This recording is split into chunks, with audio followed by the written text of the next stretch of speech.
Hello, everyone. My name is Rich Bacolor. I am a science consultant for Wayne County RESA, and today I'm talking with Maureen Klein from Allen Park Public Schools. Hello, Maureen. Hi. Welcome. Thanks for making some time to talk to us today. We're doing a series of interviews with teachers about how they've adapted their classroom practices to remote settings. And so we really appreciate you spending some time with us today and sharing some of the things that you've learned. My pleasure. It's great to be here. Great. So tell us, I mentioned that you were from Allen Park. Tell us a little bit about what you teach and the school that you're in. Certainly. I am a fourth grade teacher at Benny Elementary, and I've been teaching fourth grade since 2009. I actually started in kindergarten for 1 year and then went to fourth grade. Teaching is a second career for me, so I had some experience in the business world before coming here. And as a gen ed fourth grade teacher, I teach all subjects. So Gotcha. excited to talk And about science, though. so fourth grade, upper L. What's the building makeup of Benny? Yeah, we are a suburban school, and we actually just got notification that our application for whole school Title I was accepted. Oh, So the congratulations. socioeconomic demographics of our community is changing a little bit, but we're really excited about that and what that will allow us to do with some of our resources in serving those student needs. We are a predominantly white school with a small subset of Hispanic students, and even smaller subset of both Black and Asian students. So we're really predominantly a white school Gotcha. So, in terms of demographics. so how has, obviously, with the closure in March, everyone was sort of expecting a shorter term closure, things extended. Can you tell us a little bit about how the transition from, you know, hanging out with your kids every day to trying to reach them online has been for you? And some of those, maybe some of the Yeah, challenges that you've had? certainly. Obviously, the words unprecedented, unusual, weird are constantly used in terms of this new experience that we have. Interestingly enough, so Wednesday, March 11th, I was in Lansing on a field trip with my Uh, students and a number of chaperones. So I had a school bus, actually a charter bus filled with 48 people who went to the state capitol. And while there, got word that Michigan State was going online, and I have two students at Michigan State. So that was the first glimpse as to what would happen.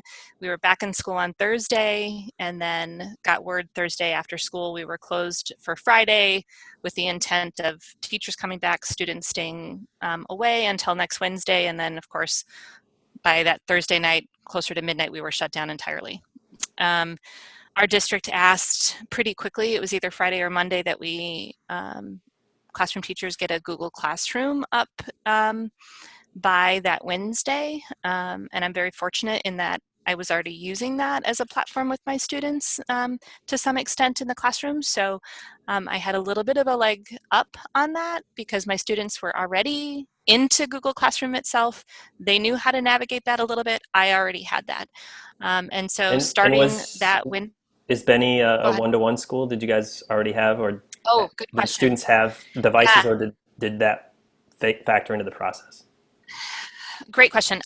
We are not a one-to-one school, but it is part of our strategic plan, and we have been ever increasingly getting closer and closer to that. In terms of my classroom and the access in our building, I actually, inside my classroom, was a one-on-one just by virtue of how often things were used and how creative I was able to be to kind of move the resources around to allow for that. Um, so, uh, so that was great. Um, our district actually has, I don't know the accurate current number, but have distributed certainly over 500 Chromebooks. That was an early number, getting them into the hands of students. And I know that number went up because after the initial wave of tech distribution, we realized pretty quickly that families with multiple students, even though often Sure. many of them said we only need one, they identified they needed absolutely to have more than one. So I know that number is higher than that. Yeah, we should But point out that like the districts did amazing work, A, to make sure kids get fed, and some of their health needs were met early on, and then the device distribution that districts took on was really amazing, right? There was yeah, some amazing like problem solving around that. So sorry, go I, ahead. yeah, I was really, really impressed with the early efforts to mobilize and meet just those basic needs of students. We were absolutely distributing meals within that first week, if not that second week, and the numbers are pretty astronomical. Yeah.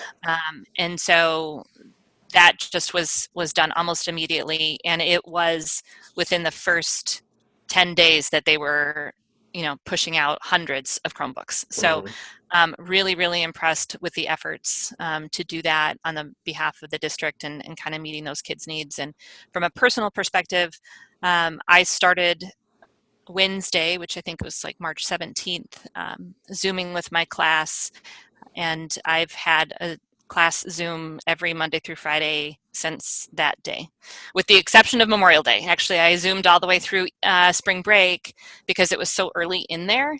And So you open a Zoom room every single day for your kids. Is every that single day, every single day? every single day. Yeah.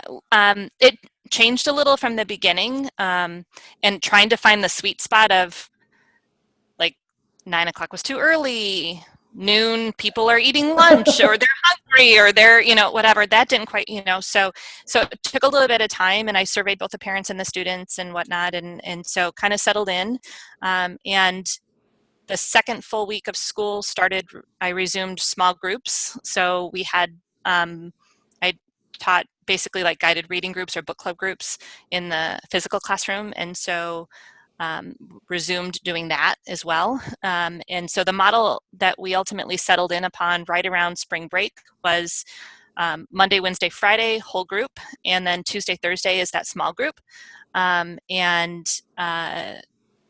every day at 10 o'clock, and then there's two groups that are at 12 on those Tuesday, Thursdays. And I have one of the higher percentages of English language learner students in my classroom in our fourth grade cluster.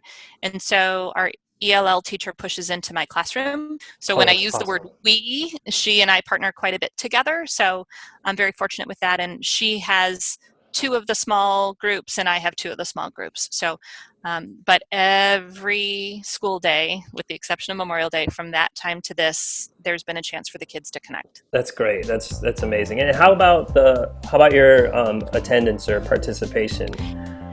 Yeah, I'm a big numbers person, and so from the very beginning, actually took attendance, and actually we rattled off their names, and not even so much to account for that, but I knew that if I didn't keep track of who was there and who wasn't there, I wouldn't remember. I mean, I knew Sure. immediately that I wouldn't remember. And certainly at the beginning, it was more about making sure that we were contacting the kids and their families to make sure that they had their basic needs met. Like, do you know you have access to food for all of the kids?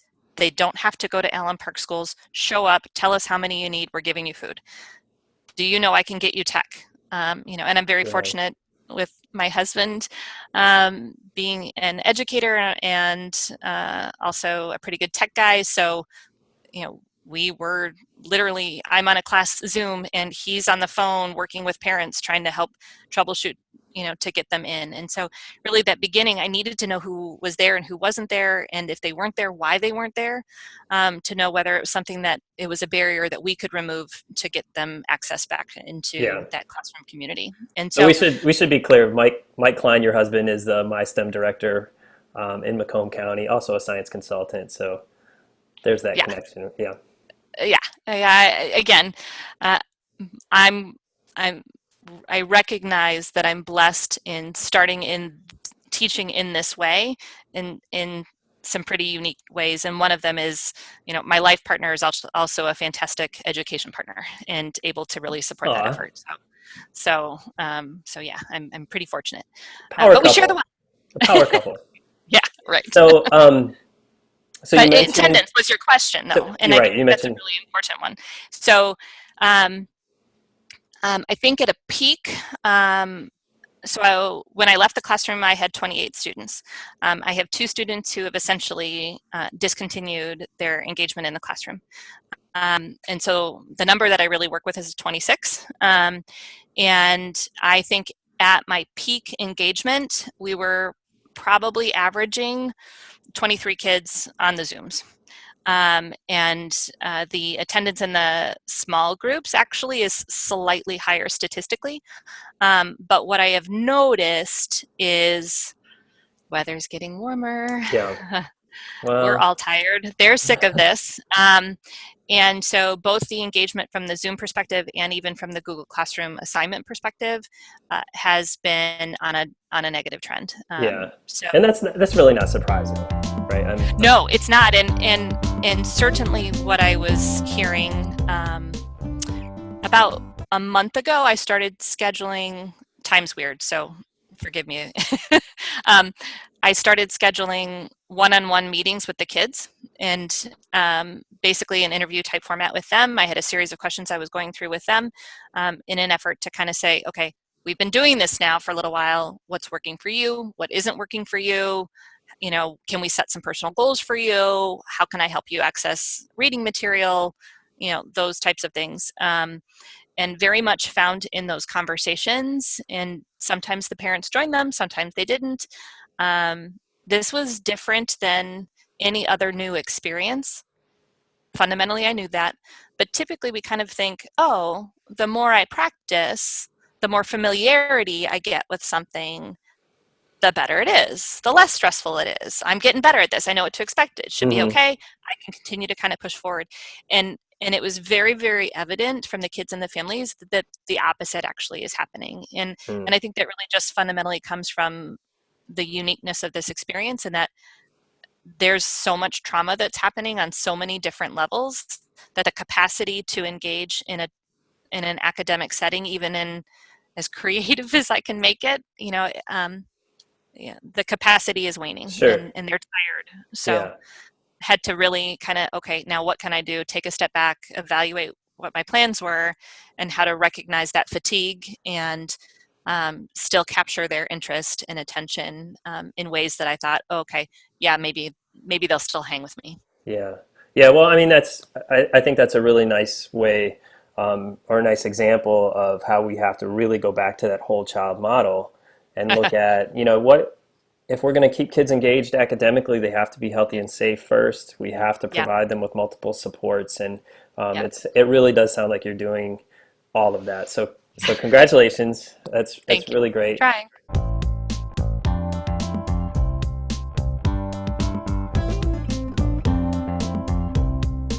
Um, so let's talk about engagement on the academic side Sure. a bit. We are in right now, as you and I are talking, plans are being sort of formulated for various iterations of what school might look like in the fall. Yeah. And one of the things that I think we should be doing is looking at what's been successful so far. And you shared some of your students' work with me around engaging students in authentic reading, authentic writing, of course using science because science guy. Right. But maybe you could talk to us a little bit about how you kept kids engaged in notebooking or some of those authentic reading and writing opportunities.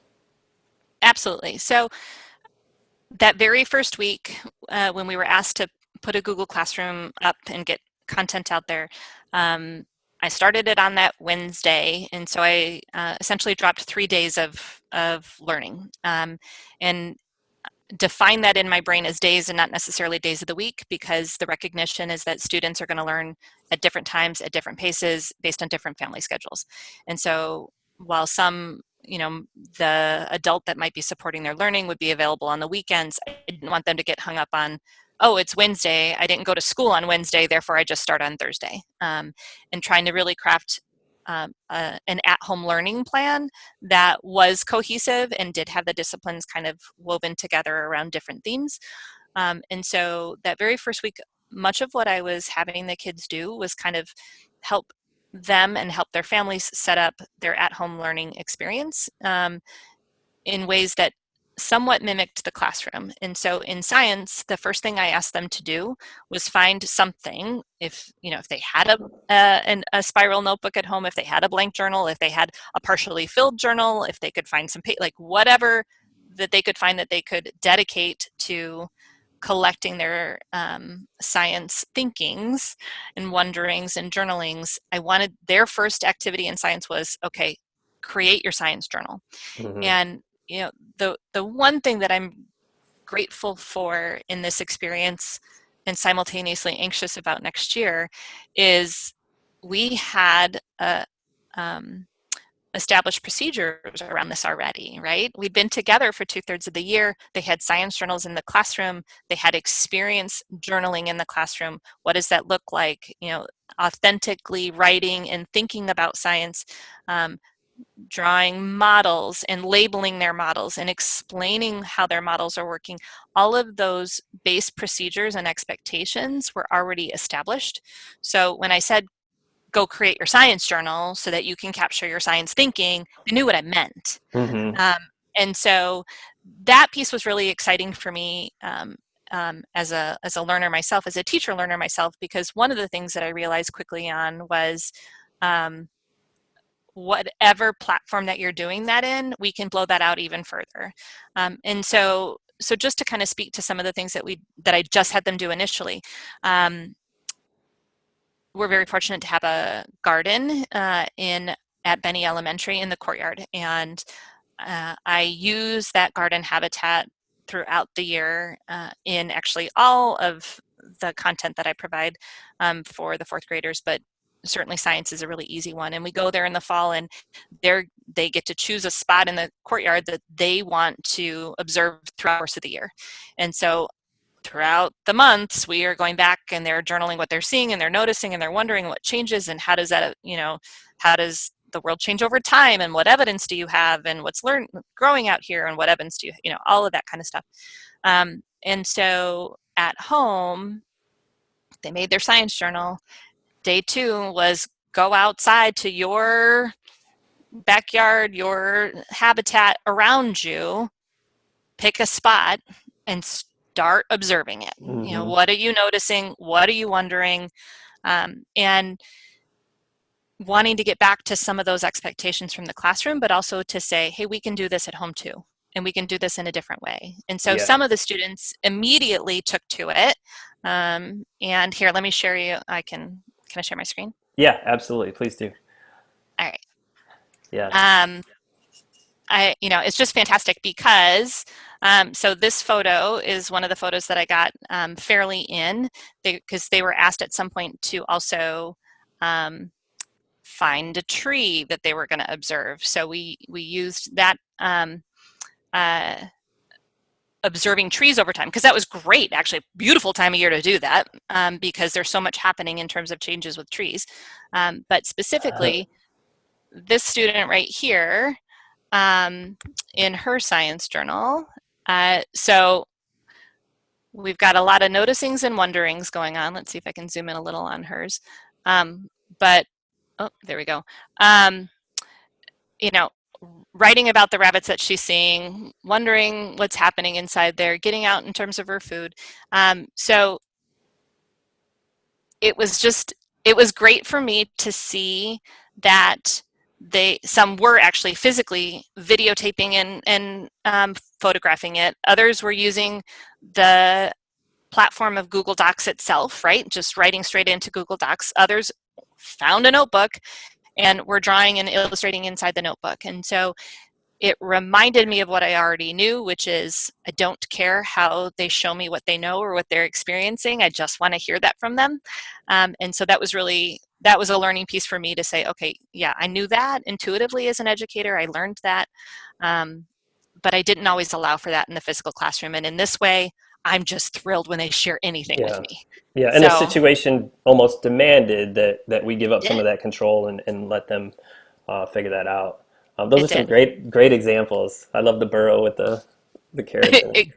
Exactly. It's It's amazing. so fun. Yeah, and their wonderings are they're fourth grade, right? So they're Yeah. fun. They make you laugh. But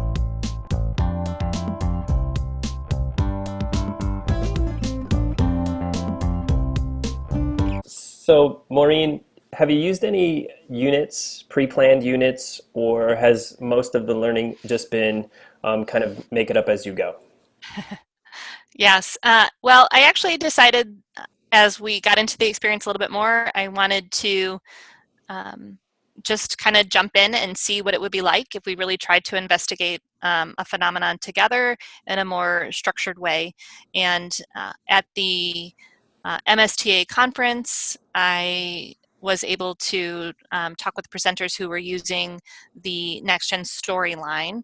And so I pulled up what they had shared with me about investigating the phenomenon of a bunch of bags of Doritos that had washed up on a beach, and it was tied to the or to waves and the study of waves. But the phenomena was this, this beach that was filled with Doritos, and how did this whole thing happen? And I have to say, I am the kind of teacher sometimes who jumps in and figures, if it's messy, we'll figure it out along the way, and got to go ahead and try. I've never taught this storyline before.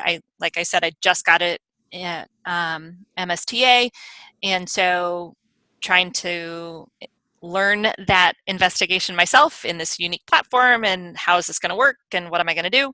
But decided we're going to go for it, and so I actually was really pleased with the initial phase of it and the experimentation with it. The resources in that storyline are really fantastic, and fortunately for me, they had a series of photos in like a Google Slides, and so I was able to use that really easily to push into their Google Classroom assignments. What I did learn very, very quickly is that the investigation in that type of a format goes really, really slowly. So, where looking at their timeline, what might have been a week probably took us 3. Yeah. And so that was a little bit of a negative in terms of that, but really loved some of what I heard from that. And when I think about the impact of science on reading and writing, I was very pleased with that, because some of the initial activities in that storyline involved close reading of a newspaper article from North Carolina, right? So that was great, because we actually used that article in their small book club groups, read it to them with those specific outcomes for reading and that first time, and their follow-up assignment then was to read that same article 2 more times, looking for additional information, Mm, and then applying what they learned back to what they were wondering about in terms of what happened. And I do have a student's model of how this whole thing happened. So let me share that with you. So yeah. It's um, interesting to think about that in terms of the time because A, we're not going to get through as much quote unquote content as we used right, to. But B, we talk about integration and using some, reading block time to read science text. But this is right. a real nice, like true integration of the work they're doing in the science side, blending directly into the work that they're doing around the informational text reading. Oh, absolutely. And it was my one and only reading mini lesson that week, right? Like I only get them in that setting, focus entirely just on reading for that one time. And that was a science article tied seamlessly to our science investigation. So that time was, I mean, it just was wonderfully paired in terms of that.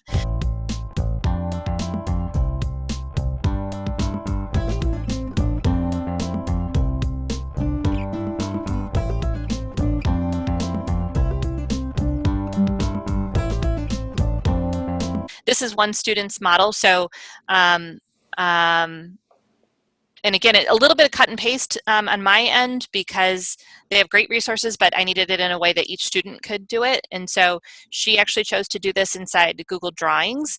And they were asked to try and have a model that answered the question of what do you think caused the shipping container of chip bags to get onto the beach. And so she thought that there was a storm because a storm can do that, and then kind of said, okay, it fell off the boat in a storm, etc. Because I didn't care how they showed me what they knew, I also got photos of students who had drawn it in their science journals and their wonderings in terms of that. And then in the whole class setting, pushed them into breakout rooms to kind of compare some of their models to see if they had some consensus agreement around what they thought actually caused this. And so That's awesome. it really, I was really pleased with how it felt as a science teacher in elementary. Like it felt like, oh yeah, this is good, right? They observed it, they made some wonderings, they looked a little deeper. We had the ability with this wonderful resource to have some authentic reading that they were looking to glean some information from to fit with their model, and then had an ability then to tell me in the end. The one piece that I don't feel that I necessarily closed the gap on and entirely is that, I mean, there's so much content in that storyline, which is fantastic, but we were with it for so long that I finally thought, okay, I know that we're technically not all the way to the end of this, but we kind of need to get off of this at this point Yeah. because and that's something that if we continue in this platform is an element that I'd like to explore myself and people like yourself and my husband who are thinking of these things. Like honestly, this one phenomena based on amount of time would probably take me all year, and they're not going to hang with this one Right. phenomena Right. for that long. Yeah. And We so do talk how do we about blend all? model fatigue in some of our science spaces, right? Like you can't stay Mhm. with the same model over and over and over again because they get bored. Right. It's just like I'm done with this. And so I think Yeah. that's an interesting question and something that we'll have to work out Mhm. because that routine that you engage the kids in, explore a phenomenon, make your initial model, and then have some argumentation towards consensus, sounds like it could be done both face to face and in a blended way. And so that's a really important noticing on your part. And we'll just have to see how the timing works out. Absolutely. And I definitely believe that that is completely doable in this platform. And I'm really glad that I jumped in and started it. And as much, I would prefer not to be teaching in this platform this way, but I am excited about trying it again because I do think that there are some interesting tools out there that would allow for that argumentation piece, that group modeling piece that I just didn't have the capacity for at this point. So I think that there are some rich tools out there that will allow us to do that in really authentic and meaningful ways. So I'm excited about the potential of using that in the future if we have to go down this road again. What were some of the other journal prompts that you used? The one that I wanted to share with you, where's our backyard bird hunt? We created a Google Doc that had pictures of common birds in our area and asked them to go out into their space, track the number of birds that they saw, and then that extended into their student journals in terms of their writing elements as well, and additional reading. And the reading piece was really fun because we were able to kind of continue to expand that. And there's a lovely article in the New York Times about bird identification. And so it listed different ways that you identify birds and the assignment on the end of that. So that was actually a reading assignment, not a science assignment. And it was, which identification piece surprised you and which one do you think will be helpful for you moving forward? Well, Because a lot of the birds in their area, go ahead. I also noticed that there's some mathematics in there, right? If you're Oh, asking kids to do some data analysis, right? They've got to be yes. processing those mathematics skills as well. So Well, absolutely. And that was the fun part in terms of the math, which was, wait, and a couple of them was like, Wait a minute. You really saw 50 robins at your house? That number seems really unusual. Can you describe what you saw? And then it was like, oh, I meant to say. So the math was fun because the math, caught a few kids. Yeah, it was fun. Yeah. So, but Well, I think too, as we look forward, uh, time for science has always been an issue. Um, mhm, but the more opportunities we have to use science to integrate in the limited time that we may have with the kids face to face, or the limited right. time that we do have them on a Zoom call, I think is going to be a really, really important aspect of integrating, maybe breaking down some of these silos a little bit further. And you've got some nice examples going to that. Yeah, and I just can't speak enough to the need to spark curiosity, spark wonder, to get out of the way of that, quite frankly, actually, with them, because if they're not engaged, they're not coming. And this is different than the classroom. If they're not engaged in my classroom, they're still there. And so through osmosis and just by no fault of their own, they're still getting something, right? Yeah, yeah, for But sure. they literally don't have to be with me. And they don't come if they don't think that there's something there that's interesting for them. And of an example, a student who's has been kind of struggling, and we've established some norms in this space of like having your camera on, and that's been a struggle for her.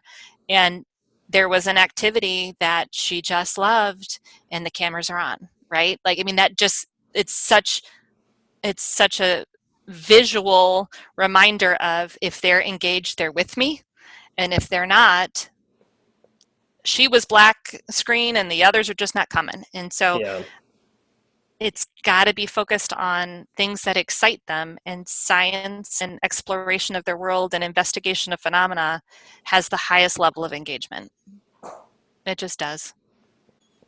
Well, I think that's obviously, as a science guy, that's something I'm really happy to hear, and I hope we can figure out some additional ways to keep that going into the fall. You've given us a lot to think about in terms of the authentic writing and reading that you've engaged with your kids, the slowing down and the wondering. So I really appreciate your time, and we're going to check back in a couple weeks and see how things are going.